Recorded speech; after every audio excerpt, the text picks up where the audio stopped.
Today's show is brought to you by iTex Barter Exchange, where businesses can barter what they have for what they need, all without spending cash, and proudly located right here in Etobicoke, serving thousands of businesses local and across the country. Visit unlimitedbarter.com or check them on Facebook at iTex Barter Canada.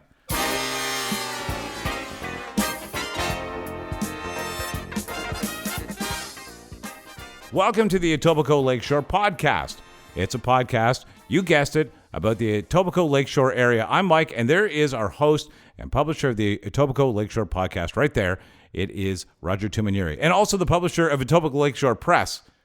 I won't not mess up ever, Roger. I guarantee that. No, you never mess up. That's my personal guarantee. Yeah. Good to see you, Mike. Mike. Nice to see you too, buddy. And it'll be good as we get into the show a little bit today. We have a return guest, and it's a good feeling because the last time we talked to this guest, it was from their car, and this time, well, here they are right here in person as we start to get back to life as we once knew it. Agreed. It's really great to have Jonathan Nhan back on the podcast. He is the Pharmacist owner at the Shoppers Drug Mart in Long Branch, number 903. And as you mentioned, we connected with John on the podcast a few months ago.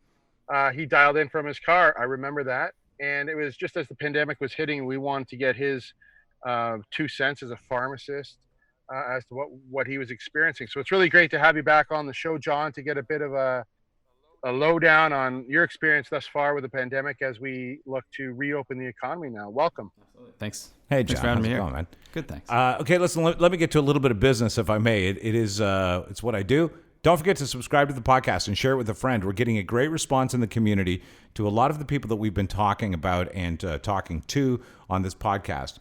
It's become a little bit of a community gathering point. And so if you live in South Etobicoke, I think you'll appreciate a lot of the stories and a lot of the people that you'll meet right here. And it's everywhere you listen to podcasts. I mean, everywhere, from iTunes to Google Play to you got you on your YouTube. If you say you got you on your YouTube, that shows your age, doesn't it? Is that what the kids say? The kids are not saying that, actually. That's what the older kids say.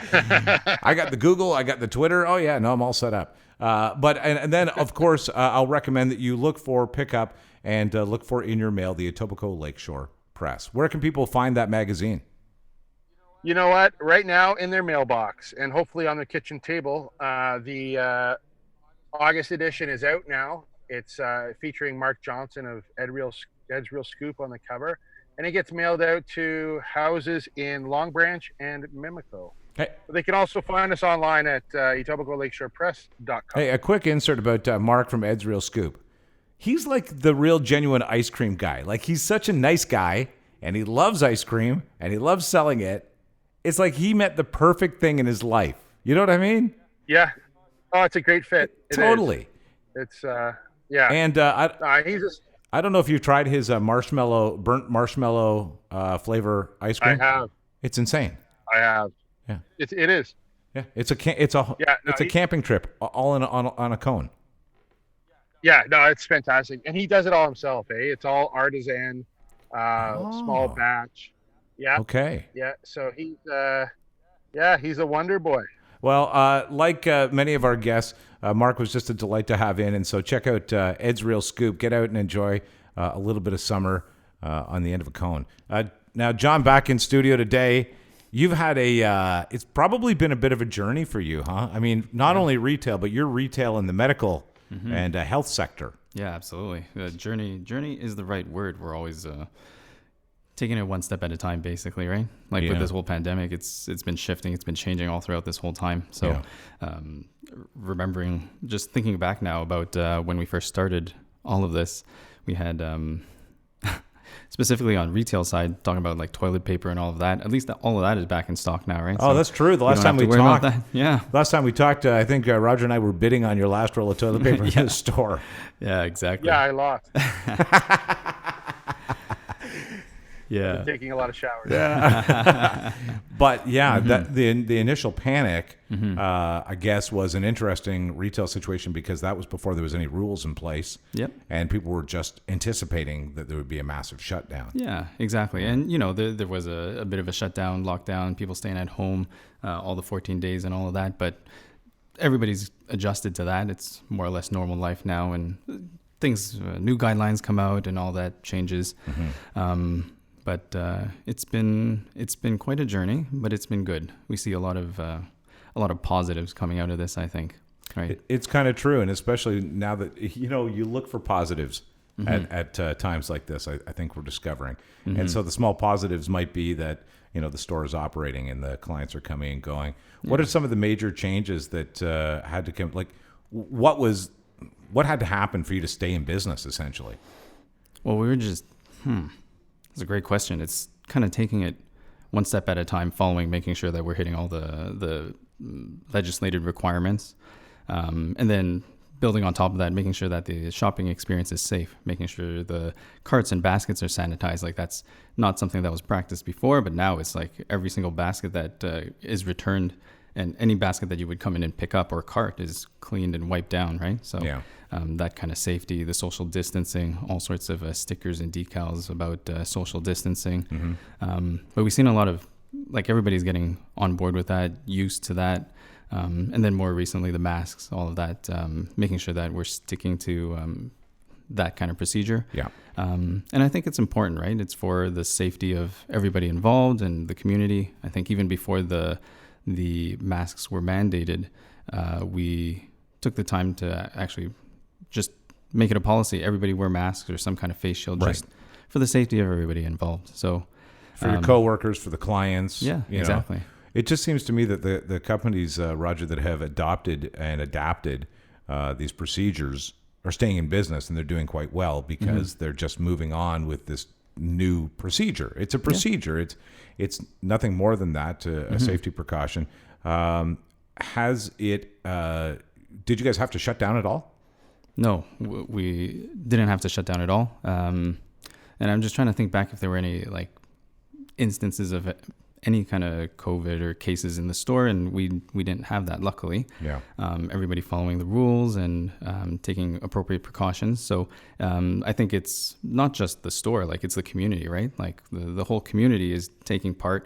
And we see a lot of people coming in, making sure they're doing the distancing, doing their best to try and follow the arrows on the floor. It is confusing for all of us, everybody. Don't worry, it's not just you. But exactly. I normally go this way. No, just for now, just go around. It's okay. And it might make it a little bit easier. Think of it like a game or going through a carnival or at an amusement park, like follow the lines. And shopping's now like Pac-Man. I like to think of it like the zoo, with the animal footprints. Oh, that's what it is. That's an even better way to do it.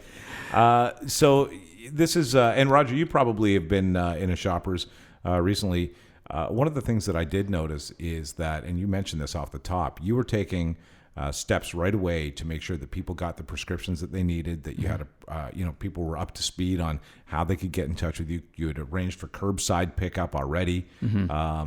Was this kind of standard across the Shoppers realm? Yeah, absolutely. I think the company as a whole has done a lot to make sure that we continue to be able to be present for our patients, for our customers, because that's just what we do. Right? And that's what it comes down to our patients, to our clients, to our customers, making sure that they're taken care of, that their health is taken care of. And that's not just like, it's not if you're only a prescription or a pharmacy customer, even in terms of mental health, coming in, making sure that the shelves are stocked with things that you're looking for. It's a big job for everybody involved, like the front store team, my front store manager, my cosmetic manager. Everybody's been working hard, putting in all the time. That's not a small thing. If you walk into a store and the shelves are bare, Roger, you don't feel good. No. Yeah, it's very disconcerting. And that was the case, I think, early on in the pandemic. You talked about toilet paper, like that stuff was hard to come by. But you seem to be managing pretty well, John. I stopped in to see John a couple of weeks ago, and you've been busy. Like it's been, I don't think, I mean, you can speak to it, but I got the sense from you that you've been working for the most part nonstop. Yeah, we have been going pretty constantly, like with, talking about pharmacy specifically. There were a lot of changes with the government mandating like the 30-day supply instead of 3 months, like the usual 3 months. And all of that was in an effort to maintain drug supply, not knowing what might be coming forward. For sure. you never know, right? Like if a big company, there's a case in there, they might have to shut down, and then suddenly drug supply is down. That's a good point. And I understand it. It's a big change. Everything's a big change for everybody. I think we were all kind of concerned too, because a lot of the ingredients and composites of the pharmaceuticals that we have every day come out of China. And there was right away the world stopped trading, and who knew where that was going to go? Yeah. So and of course, China's a big manufacturer, but I think there's also like places from all over, right? And right now it's not just a pandemic. Even if it was in the States, we might not have had cross-border trade going on. Of course, absolutely. So all of that made a lot of change in terms of volume, in terms of managing like just the manual processing involved in all of that. So the team has been great. The customers have been great. The patients have been great. Very understanding just the situation that we're in. Right? Well, hats off to your team for being that cast that you have to do that. That's important. And selecting those people. I always see the same faces in your store, John. Yeah. So I guess you guys are doing something right. You're keeping your team. Yeah. Which is great. For sure. It's absolutely important. And I think, I may have said this last time, but it always comes down to the people. Right. The community, the customers, but also the staff, like my employees, you spend so much time at work that they become like family. It's true. The people that you work. Okay. As I take a look around my empty studio right now, that plays a sad chord for me, but I can always go visit Shoppers right down the street and be made to feel like family. Absolutely. What are your hopes? First of all, what do you see on the horizon? I know that nobody has a crystal ball, but we are all starting to get indications now. Kids are going back to school. This is how we're going to do it. Companies are going back to work. This is how we're going to do it. This is how we're going to face. Yeah. What do you envision in retail overall, being somebody in that sector? What are your feelings? It's interesting. I think we're looking going forward, kind of continuing to move forward into something that's unknown, but we feel like there's something to prepare for. It's just kind of funny not knowing exactly what to prepare for, right? Like you said, a lot of things are opening back up, like the schools are opening back up, and I think we have a better handle on kind of understanding what a COVID or a pandemic situation looks like. And I think even just looking back a little bit about the early pandemic, right? Like the shutdown and having people quarantine and stay at home. The big thing with that is just making sure that our healthcare system didn't get overwhelmed, and it didn't. Yep. And we're continuing to make sure that happens. So looking forward, we're going into winter. We have the fall, autumn season, winter coming up. Flu season's around the corner. Yeah. Right. So expect a lot more people coming out for vaccinations. So that's going to be interesting. Yes. I was going to say that's a kind of a cornerstone business of yours right now. And in every community, at least people can rely on going to get vaccinated. Do you anticipate being part of the big vaccination that is impending? Well, once there's a vaccine, I would love to be a part of that. I think it's a perfect way of delivering that vaccine out to the public, right? Out to the community, making sure that, everybody that needs to get it or wants to get it can have access to it. Yeah. Right? And I think even with the flu vaccinations, that's one thing that is really great about being able to offer that at the pharmacy. So. And can I ask, Roger, this is going to be a crazy question. I ask them on occasion. Yep. True or false, hand sanitizer is the number one selling item in your store? That's hard to say. I think all I know is we have a lot of it. We have a lot of hand sanitizer, right? And yes, you do. That's that's fine. There's one sitting right beside you there on the desk. Yeah. It is something. You know what? Here's another prediction I have, guys. I wonder if maybe it's not a prediction. It's a question that I just put out there. I wonder if there will be less flu. There'll be less because people are taking precautions now. I wonder if other diseases or other flu and viruses that we've spread back and forth for so many years might tone down. Well, for sure. If everybody is sanitizing, watching surfaces, wearing masks, covering up, and being a little bit more conscious about all of that, it absolutely could be a thing that we see. Yeah. That's a good thought. And then more people coming out getting vaccinations, that spreads the herd immunity and all of that. So do you mind if we talk about that for a minute? Like when you get a vaccination, people are like, okay, I'm going to get the flu vaccine. Other people are like, nah, I'm not going to bother. Yeah. But if I'm incorrect, let me know. But really, enough people need to get vaccinated to create herd immunity. And what does that mean? Yeah. So basically, herd immunity is having the people around you be immune to whatever is going around. So take flu, for instance. If, say, 99% of people get the flu shot, there's 1% that doesn't, but then you have a higher chance of coming into contact with people who are immune to the virus, who had the vaccine and all of that. On the flip side, if it's 1% that got vaccinated and then 99% are not, then if somebody in that population does contract the flu and gets sick, it spreads much quicker. Again, Yeah. Like the vaccination is just kind of like a prep. Prep for your immune system. Right. So that even if you do encounter the flu virus, you're ready to go. You're ready to fight it and deal with it. Yep, exactly. Well, we hope for a vaccine soon enough, because I think that changes everything dramatically for everybody, not just mentally and physically, but economically as well. Absolutely. Well, I commend you for having persevered and made it a pleasant experience the entire time. And as I say, hats off to your entire staff as well. Yeah. It's really, really couldn't have done it without any of them. It's been really great to see the team come together at a time like this to put our best foot forward, make sure that we service our customers as best that we can, continue to take care of our patients. Yeah. It's amazing what a part of the community Shoppers really is. Yeah. That Roger can walk in and know your staff. That's an amazing thing. Yeah. In a chain retail outlet. Yeah, for sure. Oh, it's like a cross section of the community. I think it really is for a large brand like Shoppers Drug Mart. John's store has a very small town feel. It does. That's the best description of it. Every time I've been in there, I don't feel big corporated. I feel like I'm in a shop in my town. Yeah. And we are a shop in your town. You are, in fact. Right. He points out a good point. He is a shop in our town.